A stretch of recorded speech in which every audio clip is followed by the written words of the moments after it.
All right, good afternoon, everybody. This is the Fantasy Sports Boss Monday night doubleheader to wrap up week 2 in fantasy football. We're already through 2 weeks. I'm 2-0 in both of my leagues. Hope you guys are 2-0 as well. Another wild week. We discussed all of that yesterday in the live stream. Of course, today we have a lot of injury fallouts to get to. Saquon Barkley, the lead story. He's going to miss 3 weeks with an ankle sprain. Not a high ankle sprain, but still severe enough that he's going to miss 3 weeks and up to 3 games, starting with this Thursday against the San Francisco 49ers. And so now that makes it, 3 of his 6 years in the NFL, Barkley is going to be missing time with injury. So actually 4 out of 6, he's going to be missing time with injury.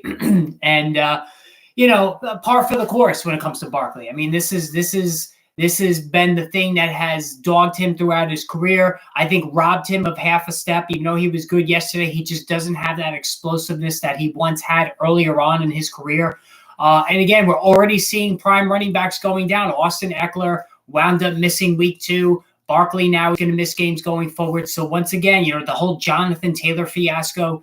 This is why you don't invest in running backs right at the top of the draft.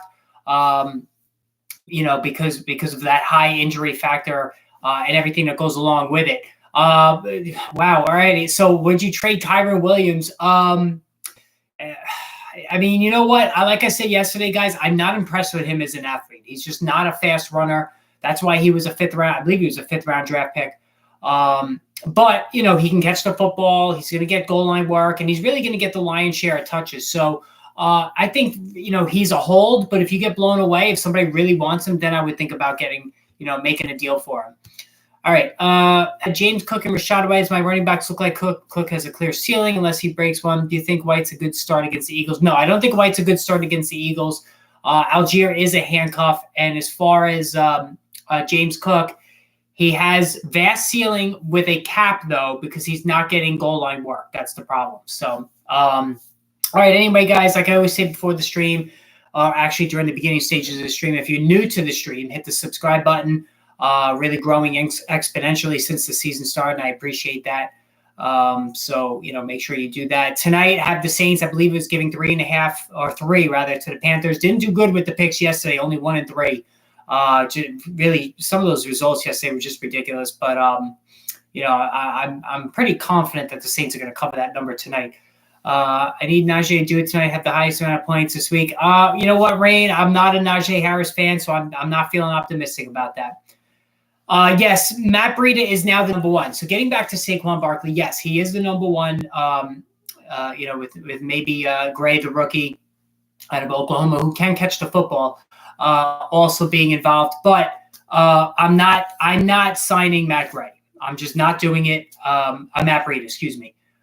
We've seen Matt Breida through all of his stops in Miami and Buffalo and whatnot. He's just a very limited player. I mean, he can catch the ball too, but there's just not a lot that impresses me about him. He's barely a flex. All right, we have a $5 super chat from South Sea 77. Love your insights. Thank you. I really appreciate that. Top 2 to drop for Kyren. Pierce, Madison, Pacheco, Roscoe, White, or do you keep what you have? I would pick up Kyren. I would drop Madison first. I'm not a Madison fan. I'm sorry. I just wasn't even before the season started. I don't like the way he's playing right now. I would keep White. I would keep Pacheco in that offense. I mean, Dameon Pierce, it's been really bad with Dameon Pierce. I don't think you drop Dameon Pierce, though, for Kyren Williams. Roscoe Johnson, I think eventually he's going to make a push for this job. That's a really tough choice for Kyren Williams. But again, he's getting to work. So I'm definitely dropping Madison. And I would have to say Roscoe Johnson because he's not the guy right now. All right. You're playing a waiting game on Roscoe Johnson. At least with Kyren Williams, he's got the job. So again, thank you for that super chat, South C77. I really appreciate that. Standard League have CMC and Monty, Algier, Herbert, and Pearson reserve, and all 3 crapped the bed in week 2 and unreliable. Mahomes, my QB. Would you dangle Mahomes as a trade bait? Yeah, you could. Listen, quarterback in a single quarterback league, that's the easiest position to fill. It really is. You could find somebody off the waiver wire. Now, you may not get the running part of it, but look at Sam Howell. I mean, Sam Howell's probably sitting on your waiver wire right now, and he is capable of a lot more on the ground than he showed yesterday. And that team is playing really well. Dameon Pierce. So first overreaction of the day Monday. And, on Monday I always sprinkle in overreactions or not an overreaction. Dameon Pierce is the first one that I wanted to discuss today. So it was interesting that South C77 brought that up. Is it an overreaction that Dameon Pierce is not even a running back 2 this season? He hasn't been good the first couple of weeks. He's splitting time with Devin Singletary. But I'm going to say that is an overreaction because Dameon Pierce proved that he could do the job last year as a rookie. He's a solid receiver out of the backfield. This is an offense that's looking somewhat decent with C.J. Stroud at quarterback. He's really unlocking Nico Collins. Hell, even Tank Dell and Robert Woods are borderline flex plays right now. So C.J. Stroud is really delivering the goods. So I think it is an overreaction right now on Dameon Pierce. Not even being a flex play only. I keep hearing Najee Harris. Might have to start Raheem Mostert. Listen, Raheem Mostert was fantastic last night. And he is a fantastic runner. He's got amazing speed. His quickness is scary, how quick he is. But he can't ever stay healthy. That's the problem with Raheem Mostert. So really, like you do with Tua Tagovailoa, this offense is beyond stacked. You're riding both of these guys until the wheels come off. It's as simple as that. Would you drop Kadarius? Absolutely. I would have dropped him after week 1. And trading Kyren Williams, like I said, unless you're blown away, I wouldn't trade him because he's going to get a lot of work. Donovan Peoples-Jones, Amari or Tillman. I'm starting Amari Cooper. Amari Cooper is playing tonight, so he should get a decent amount of looks. Chase or Waddle. No, you don't sell either one of those guys. Guys, it's only 2 games in. Now, Joe Burrow, we're going to go over the injuries. He may not play this week, but this is still Jamar Chase, who is as supreme a talent as it gets. Jalen Waddle is in concussion protocol. So that is, obviously a minor bummer, but he's going to be fine. He was on his way to having a huge game last night. He's going to be great. Lost Barkley and Monty this week in a 14-team league, so it's slim, but I have Mostert, a wide receiver. And Mostert's going to do fine. He's much more dynamic than David Montgomery even is. Our wide receivers, Amara, St. Brown, Smith, Puka, Collins, Dotson, Elijah Moore, and Deontay. Any moves you would make? If you need a running back, I would try to capitalize on maybe Collins. You're not going to get anything for Dotson or Moore or Deontay. I mean, you could even try Puka because eventually Cooper Kupp is going to come back and he's not going to get 15 targets a game. Listen, that would be the ultimate sell high. I bet you could almost name your price with him right now. The offensive line is bad, Charles. You're right. But I don't think you give up on Dameon Pierce yet. Who's better, Pittman, Aaron Jones, Kupp? Pittman, Aaron Jones, Kupp, Hopkins, Devin Arshane, or CMC, Amari, Zeke, Brian Robinson, Dameon Pierce. I like the second group. I definitely like the second group better there. All right, so Bijan Robinson. And this guy is just like scary good. Went back and watched some of his carries yesterday, and like I said, he's going to be the number 1 pick next year, no doubt about it, unless he gets hurt. Like he is maybe even quicker than LaDainian Tomlinson, and that is saying a lot. Anybody that saw LT play, he was an amazing talent, stud fantasy football monster, dual threat running back, and that's what Bijan Robinson is already. So it really is something else how talented this guy is. All right, so let's go through the injury report now. So DJ Chark is playing tonight. Anybody that's interested in that? Brandon Ayuk would not have practiced today, so he's got a shoulder injury. I know he returned to the field yesterday.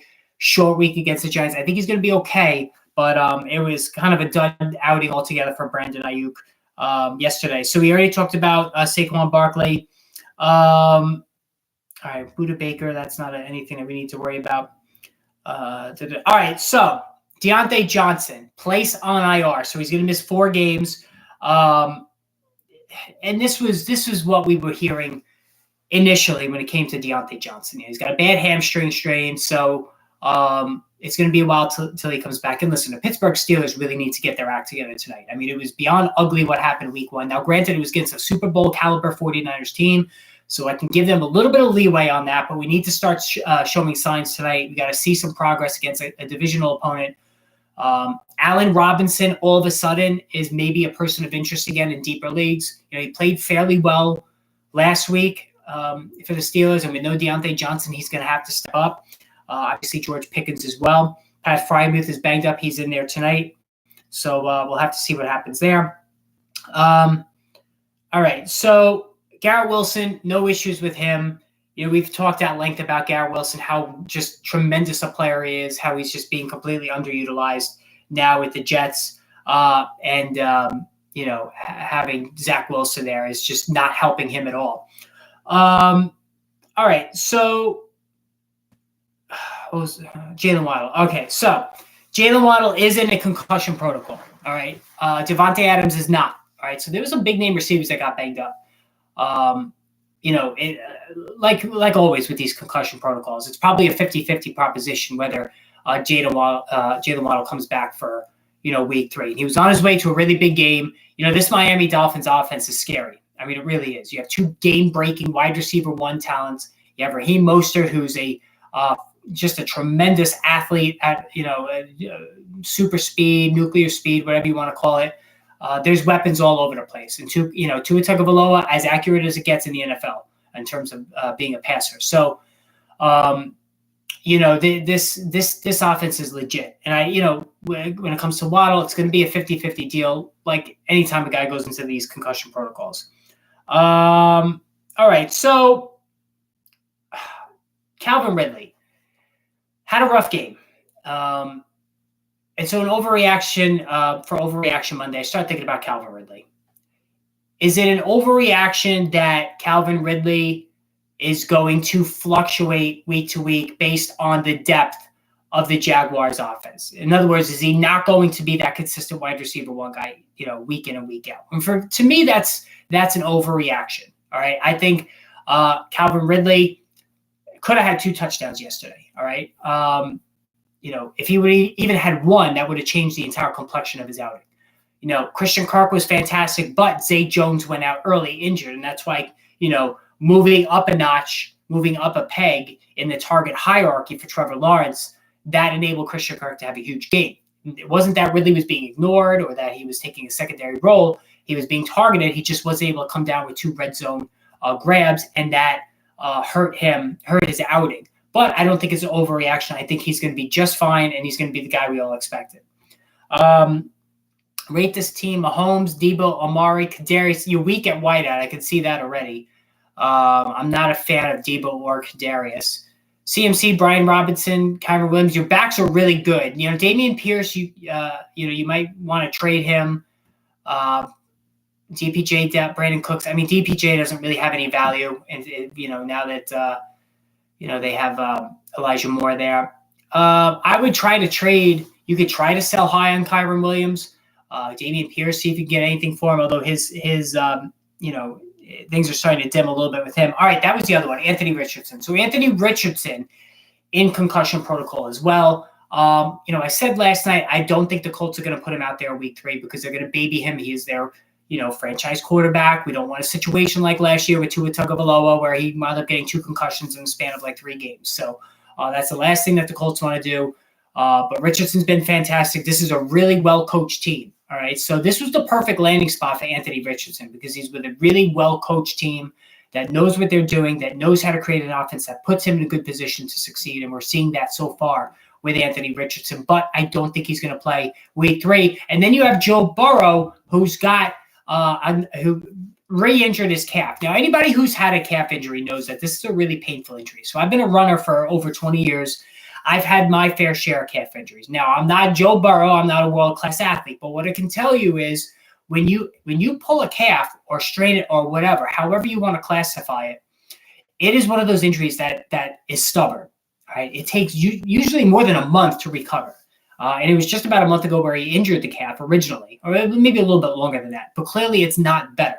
And so I'm almost worried about a situation where it's just not going to go away and the threat of re-injury is always going to be there. Now, he's very, very speaking of Joe Burrow, he's a very durable quarterback. So it's always tough to imagine him not being out there. But Jake Browning might be in there for him this week. And that's going to once again hurt the outlook for Jamar Chase and even, T. Higgins. Obviously, T. Higgins coming off a huge game. So this is certainly discouraging with the Bengals starting 0-2, though I believe they were 0-2 to start last year as well. And, things wound up turning out okay there. All right, DK Metcalf injured ribs. He's going to need a couple of days to recuperate, according to Pete Carroll. David Montgomery is day-to-day. So that was interesting because we saw this morning that it was going to be weeks for him to get over the injury. But I don't know if it's coach speak, but Dan Campbell, when he met the media, said he's day-to-day. So David Montgomery could actually play in week 3. I need him to play week 3. I do have him in one of my leagues. He's been solid, unspectacular, but that is David Montgomery. He is a solid but unspectacular player. And, what he's doing so far is no shock to me. But what was shocking was Craig Reynolds getting a lot of work when Montgomery went down and not Jahmyr Gibbs. So they're really babying Jahmyr Gibbs to the point that it's got to be driving his fantasy football owners crazy. We know how electric Jahmyr Gibbs is, but he's a smaller back, and I think Dan Campbell is treating him a little bit with kid gloves, maybe post-traumatic stress disorder from owning DeAndre Swift. I don't know, but, it's certainly frustrating if you're a Jahmyr Gibbs owner. What wide receiver would you say on Kyron? You know what? I think, Mark, it might be tough to get somebody really, really decent. You might be able to get Amari Cooper. I think that's somebody you might be able to get, barring a big game for him tonight. I don't think you can get a lot from him, not yet. I'm talking about Kyron Williams. All right, let's go through the rest of this. Devontae Adams is good, according to Josh McDaniels, so no problem there. Ankle injury for Odell. Minor issue. Doesn't look like it's going to be a problem for him going forward. Okay. All right. So the Cam Akers situation. So Cam Akers, obviously he's on the outs, right? He's going to have to find a new team. Sorry, I'm just pulling something up. He's going to have to find a new team. All right. Now, Miami Dolphins has always been that team that's out there looking to get a running back, whether it was Dalvin Cook or Jonathan Taylor. I don't think Cam Akers is a fit there because Raheem Mostert's doing a decent job. And I don't think Cam Akers is that good that he's going to make that much of a difference to where the Dolphins front office say, you know what, I'm going to make this move. It's going to make us better. Zach Moss played well for the Colts week 2. So I don't think they're going to make a move there. Excuse me. I don't think they'll make a move there yet for Cam Akers. But he's going to end up somewhere. Like this marriage is over, him and Sean McVay. That's it. So I have him in one league. Stupidly drafted him behind David Montgomery and James Conner. He was more of a depth piece for me. We're going to wait just to see how this transpires because, I'm not going to cut him because if he ends up at a place that, that lost their starting running back, all right, that might work. Could he be traded to the New York Giants? It's a possibility with Saquon Barkley now missing 3 weeks. I don't know. So we're just going to have to see there. Someone offered me Waddle for Kyron, then took it back. Wow, I would have jumped on that in a second if I saw that. I'm at 141, my opponent at 129 after playing Bourne and Ramondre. Still has Browns defense, so I pull off the win. It's 10 free points, 139. If that's the case, it's going to be really tight because I think the Browns are good defense too. For fantasy purposes today. So I don't know if you're going to win that one, Death Lord. It doesn't look great. Let's just put it that way. All right. So another thing I wanted to do, Puka Nacua. So obviously what we're seeing with Puka Nacua right now is just defies explanation, right? You might have the ultimate sell high guy in your hands right now. So, it's an interesting call. Do you sell high now under the notion that, Cooper Kupp's coming back week 5, he's going to be the guy, or you hold on to him, maybe Cooper Kupp doesn't come back and you ride this out for as long as it goes. So, clearly he's got skill. We've gone over this a million times. As a matter of fact, and that's what I'm pulling up now. I even went back to my 2023 NFL draft guide, my prospect draft guide that I do every year. I do 2 books. I do an NFL draft guide and I do a fantasy football draft guide. So I did the NFL draft guide and I saw a lot of Puka Nacua in college. And, a couple of things stood out to me. His route running, was good, terrific hands, high aptitude for the game. And I want to pull up the blurb that I wrote on him just to see exactly what, because I profiled hundreds of players, so I don't even remember exactly what I wrote for each one. But let me pull that up so I could read that to you. I haven't seen this in a while. I did this 6+ months ago, actually longer than that, when I first did put this guide together. All right, I must have just passed him. Miles Murphy. All right, thoughts on Deontay Johnson landing on injured reserve? Yeah, we talked about that. Deontay Johnson. That's a bummer. I think Allen Robinson, though, is going to be somebody that's going to have some more value moving forward. Just because, listen, he played well week 1, and I think that out of necessity, the Steelers are going to have to use him. I just lost my place. I'm pulling up the running backs, not the running backs, the wide receivers now. Tucker Kraft, I'm not doing that. All right, here's the wide receivers. All right, so Puka Nacua. So BYU, this is what I wrote in the draft guide. I don't know if anybody got my draft guide this year, but this was the summary I wrote on him. So I wrote a solid and consistent wideout for the BYU Cougars during his collegiate career. The fundamentally sound Puka Nacua is on the day 3 radar of most NFL front offices. The intangibles really stand out on Nacua as he plays with nice leverage, knows where to find open field to attract throws, and has a nice release speed at the start of the play. While not overly fleet of foot, Nacua wastes little movement during a route and is excellent at tracking the football. Nacua could use some additional seasoning in terms of smoothing out the route running a bit, and he also relies too much on using his body to bring in the pass as opposed to letting his hands do the work. When projecting the outlook to the NFL, Nacua has the tools to be a solid contributor right away and in time could be a starting caliber player. Bam. All right. So I think I did pretty well with that profile. What do you think? Starting caliber player right away. Not to this extent, though. And, you know, I looked at my notes, too, on him. And listen, it was apparent he knew what he was doing. Like, you know, some of these guys just rely on pure athleticism. And that's not what Puka Nacua was. He had a mind for the game. He was able to find the open seams consistently in college, and that's now what he's doing in the NFL too. His route running has been smoothed out at the NFL level compared to where he was in college, so that's NFL coaching. The hands are terrific. You know, all of that has worked out nicely, and the Rams. And listen, the Rams look really good. Like, Matthew Stafford looks completely rejuvenated. He looks like the Matthew Stafford from a couple of years ago. I mean, he's thrown it over 50 times. The offensive line shockingly is holding up because I didn't see that coming. So, you know, certainly Matthew Stafford, to me, he looks better. And I think he's, you know, in super flex leagues, I think he's back in the circle of trust, at least for now. Possible to trade Nico Collins for Tyler Lockett. You could. Listen, I really like Nico Collins. I really like Tyler Lockett. I think they're almost a dead heat, the two of them. You know, Nico Collins has a really bright future for sure. Absolutely. The Puka Nacua, it's insane at Fantasy Dog. I mean, I've never seen, not since Anquan Boldin, anybody that remembers Anquan Boldin, his debut with the Cardinals, have I seen this instant success from a guy who, you know, wasn't really, and Anquan Boldin was a 2nd-round draft pick. So, Puka Nacua went much later in the draft. So this is more tougher to believe based on draft pedigree. But, you know, listen, Matthew Stafford loves to throw to one guy that he trusts, and that's now Puka Nacua. All right, Brock Purdy needs to work on his deep ball. Yeah, I mean, listen, he was Mr. Irrelevant. So, I mean, it can be tough to really – so Mike Garofalo is saying Saquon Barkley is week to week. So, I mean, that's better than missing 3 weeks, right?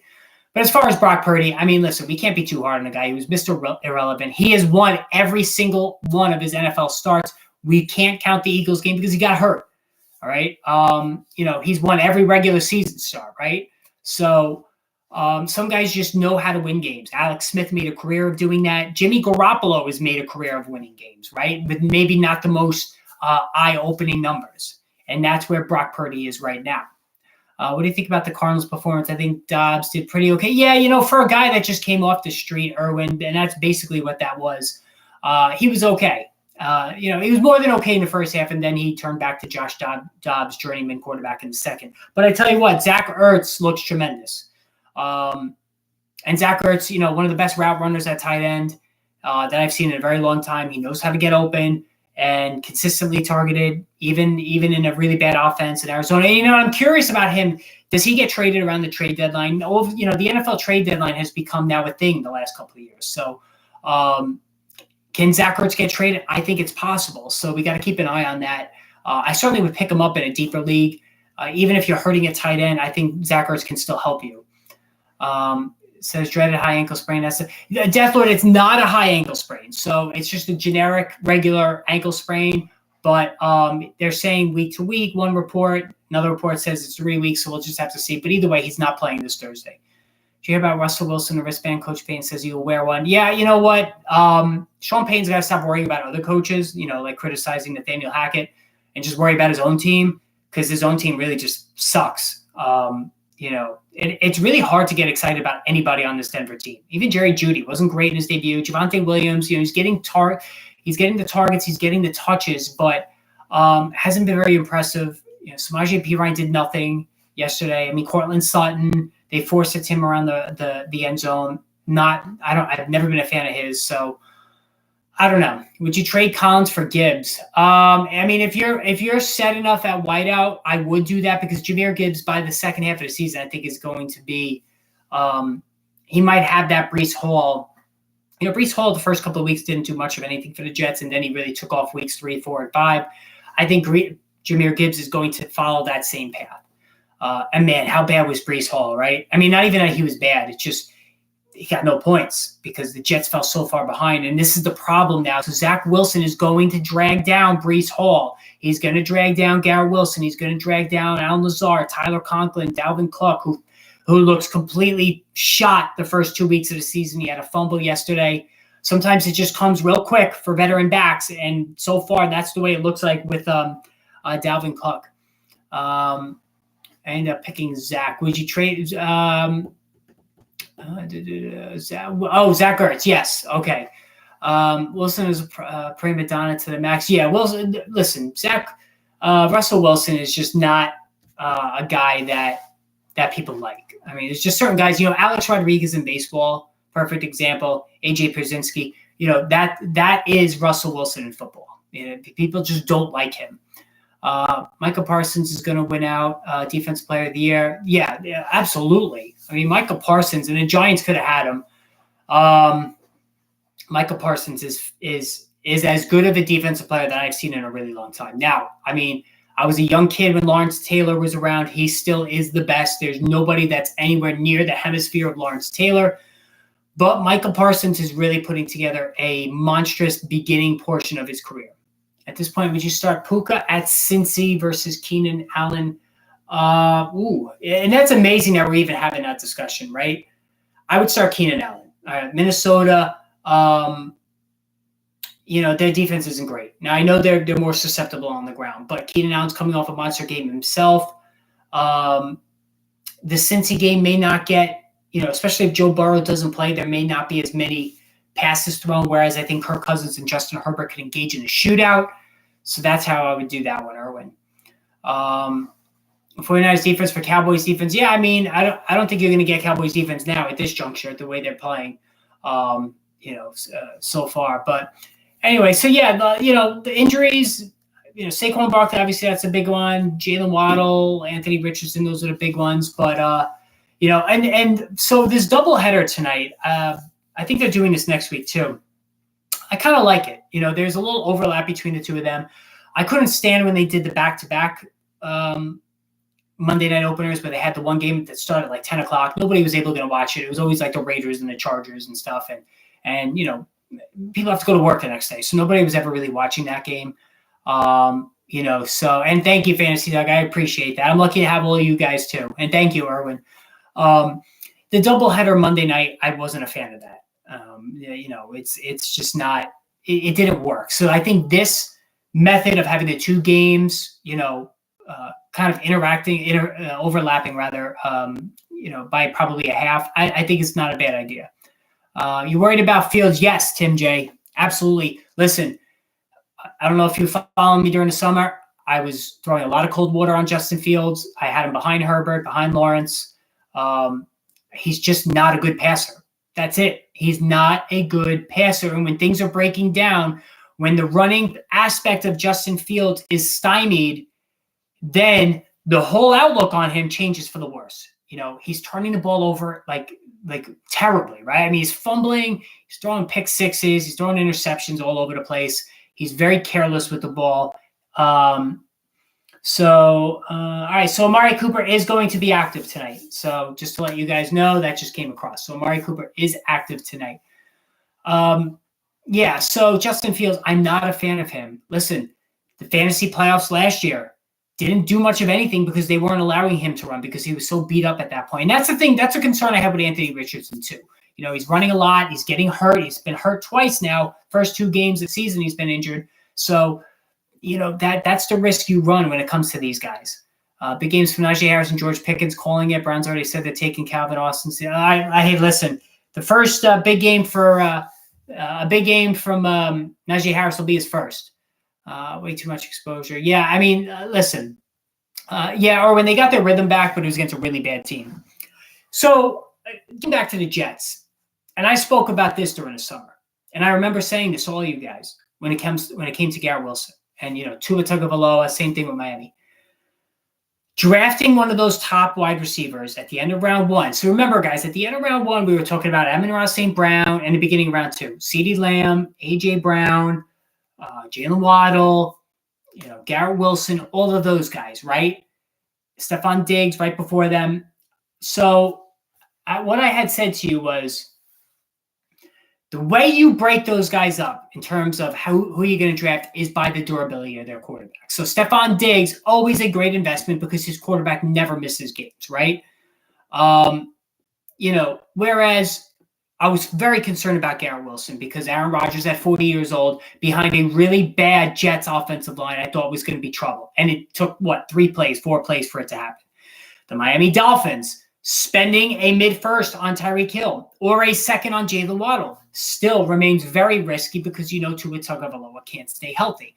CeeDee Lamb, Dak Prescott hasn't been the paragon of health the last couple of years, so he was risky as well. But Amon-Ra St. Brown, much safer because Jared Goff doesn't miss time. He's very durable. So the next year we have to definitely tune in on this a little bit more.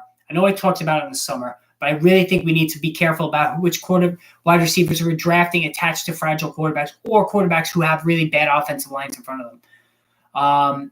Primetime's boy is pretty good. Yeah, the Colorado, that whole story is amazing. They won 1 game last year. He brought in 80 recruits. Shadir Sanders, his Deion's son, looks great. He looks like he's going to be a first-round pick. This draft class coming up at quarterback is one of the best I've ever seen. You have Caleb Williams. You have the North Carolina kid. You have Ewers from Texas. You have Michael Penix Jr. from Washington, who is putting up insane video game numbers right now. And now you have Shadir Sanders. You could have 6 quarterbacks drafted in the first round. And Caleb Williams, he's the automatic assumption for number 1. But listen, there's a lot of time to go in the season.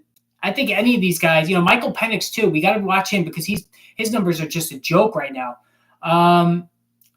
All right, so Sean McVay said about Cam Akers, Les Snead, the GM, has talked to a handful of teams, and that's where we're leaning toward right now. So it sounds like a trade is coming, hopefully soon. 49ers defense, I agree. It's going to be bad for the Giants this weekend, no doubt. Kyron Williams or Pittman. Listen, Michael Pittman with Gardner Minshew is going to be good. He's going to be good. Now, Kyron Williams is getting a lot of work. He's getting on from both sides of it, so I got to lean Kyron Williams. Amon-Ra St. Brown honestly should have been a first-round pick in fantasy this year instead of a second round. I drafted him in the first round. I took him 8th overall. And I passed on Bijan Robinson. So by the end of the year, that might not look like such a really good choice. But I was convinced on Amon-Ra, and I knew he wasn't going to make it back to me in round 2. So I proactively got him. And then I took A.J. Brown in round 2, and he hasn't done jack shit so far. But that's just A.J. Brown for you. He goes up and down like an elevator. Yes, Marvin Harrison Jr. is a top 5 pick. That's right. Listen, great genes there, obviously. Ohio State knows how to produce wide receivers, right? Chris Olave, Garrett Wilson, Jackson Smith, and Jigba, who just can't stay healthy, even going back to his last year in college. College football is really good this year. Alabama's down. Georgia really hasn't looked great so far. Florida State just avoided a scare Saturday against Boston College. Next year we're going to have 8 teams in the playoffs. So college football is really starting to pick up even more momentum because, I hated the BCS when it was around. And even having only 4 teams in the playoffs, I think is a drag. But next year, 8 teams, I think it's really going to make it a lot more interesting for sure. So anyway, all right, guys. So I think I'm going to end it here. We got the game coming on in about 20 minutes. We got a super chat. So hang on here. Wow, $10 super chat from Fantasy Dog. I've been doing this longer than most of y'all been around. This guy's good, y'all. Let's hook my man up. Thank you, Fantasy Dog. That is very, very generous. So $10 super chat. That very, very, very nice of you. Thank you so much. I really appreciate that, Fantasy Dog. And I do work hard at this, and I appreciate all the support, that you guys give me. So it's my pleasure. I enjoy doing this. And, like I said, I just like being here for you guys and doing this. And now, as far as tomorrow's Tuesday, I'm thinking there'll probably be a stream again tomorrow, maybe late. I'm Major Good. Thank you. Who's Alabama's starting quarterback now? A college football guy. Yeah, they have like 3 starting quarterbacks right now, which means they have none. All right. So, they that's the problem with Alabama right now. They just don't have any. They don't have a quarterback that they can rely on week in and week out. That's the issue there. So we'll just have to see. But yeah, and I forgot to mention one of my leagues tonight. So each week, $10 goes to the high score. I'm down a point with the Saints defense, right? And my opponent, the guy who's a point ahead of me, has Pat Fryermuth. So this one could go either way. I'm hoping the Saints defense really shuts down Carolina, and Carolina is bad. And I really like Bryce Young. I really do. I think he's going to be fine long term. It's a good coaching staff there, but it's going to be a long year for them. It's going to be a really long year. Miles Sanders is going to help them out, but Adam Thielen looks completely washed. I'm not a Jonathan Mingo guy. It's going to be a long year for Carolina. So I'm hoping the Saints defense really, pours it on for them tonight. Steelers winning, huge game from TJ Watt. Yeah, how about the Watt parents, right? I mean, how just like the Manning parents, how great must that be to have 3 of your kids, in as some of the best players in the NFL, right? I mean, that's just crazy. All right, we have a $4.99 super chat. Erwin Garcia, thank you, Erwin. Thinking about trading London. You think he's a good prospect? All right, so I traded Drake London last week. All right, Erwin. I think Drake London is a really good prospect. But he's on the wrong offense. That's the problem. All right. Now I traded him. I traded Drake after week 1. That disgusting bagel that he took. I traded Drake London. I traded Antonio Gibson, and I traded Alvin Kamara for Mike Evans, who went absolutely ballistic. I don't even remember who else I got. Quentin Johnson, who was just a throw in, and Tyler Algier. Now, certainly it looks like I overpaid, no doubt about it. Now, Mike Evans won me the week. Drake London, I have no issue with him as a prospect, all right? I actually think Drake London is very talented. He's in the wrong offense. Now, they threw it 30-plus times. Amazed to see it. They had to against a Packers team that was moving the ball. I'm not a Desmond Ridder guy. I never have been, even when he was at Cincinnati. The accuracy is just not there, but Drake London had a good game, right? I mean, what did he have? Like 15 fantasy points. Now, Kyle Pitts, disaster for the second week in a row. There's just no other way about it. They need a quarterback. The Jets need a quarterback. Both of these teams are so supremely talented. They both are literally a quarterback away. That's the real shame of it all. And thank you, Fantasy Dog. I appreciate that. Who could I trade him for? Trade him for, you see, the problem is, Erwin, that everybody knows this offense is going to be massively inconsistent. I think you got to wait another game for him to produce. If he produces again in week 3, I think you could get something for him. If you need a running back, maybe try Aaron Jones, who should be back next week. You could try that. As far as another wideout, it's hard trading a wideout for a wideout because instantly the radar goes up. Why is this guy trading his wideout for mine? That's hard, but I think you can get Aaron Jones, who should be back next week if you need a running back. I don't trust Falcons passing game plus Bijan, Tyler Algier. Yeah, listen, like I said, Bijan Robinson is scary good.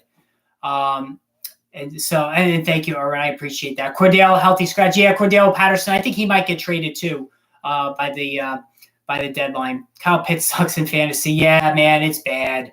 It's just bad. And you got to feel for the guy, right? I mean, he's not, he's in his prime athletic years for like another 3 or 4 years. Could you imagine what he would have been like on, Miami, right? With this passing attack, with the Eagles instead of Dallas Goedert, 20 teams probably, right? How good he would have been. But he's wasting away on this Falcons team. And that's the problem. And they have a formula. Listen, the Falcons are winning. They're 2-0. They were winning last year despite Marcus Mariota, that dick Marcus Mariota who quit on his team. It's working. So it's hard to criticize their approach when they're 2-0, right? But from a fantasy perspective, it's just not good. You should take us hunting live like last year. Oh my God, that's right.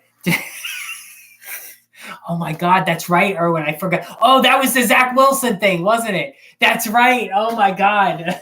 That's right. I was hunting. Yeah, that couldn't wait. I think it was the Zach Wilson thing, right? That he was getting benched because he acted like a little bitch after the game and was not taking any responsibility. I think it was against New England, right? Was that what it was? Yeah, right. Oh my God, I was hunting. That's right. I was in my camo and everything. Oh, how ridiculous was that? I couldn't wait though. You know, here I am in the middle of the woods talking fantasy football with you guys. That was funny, man. That was, hey, listen, wherever I am, wherever the news breaks, whether I'm in the car, whether I'm in the woods, hunting, I'm just going to bring it to you. That's it, man. I don't fool around. I can't believe that. That's right. I totally forgot about that. But anyway, guys, so I'm going to end it here. Thank you for tuning in. We will chat soon. So tune in tomorrow for the stream. Good luck on your matchups tonight. I'll see you guys tomorrow.